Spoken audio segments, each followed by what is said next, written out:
Бала күнінде сабалақ атанған түйеші 300-дің басын қосқан Абылайхан атағына қалай жетті?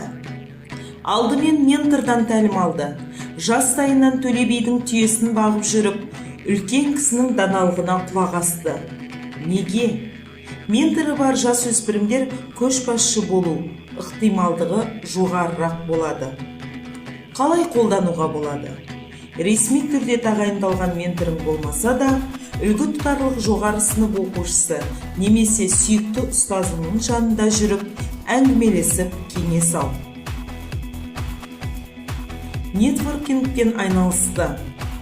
Абылайхан Қытай мен Ресейге елшілер жіберіп, екі жақпен де қарым-қатынас орнатып ақпарат алып отырды. Неге? Нетворкинг жүйесін дамытқан адамдар жұмыста тез көтеріліп, жетістікке жету оңайырақ болады.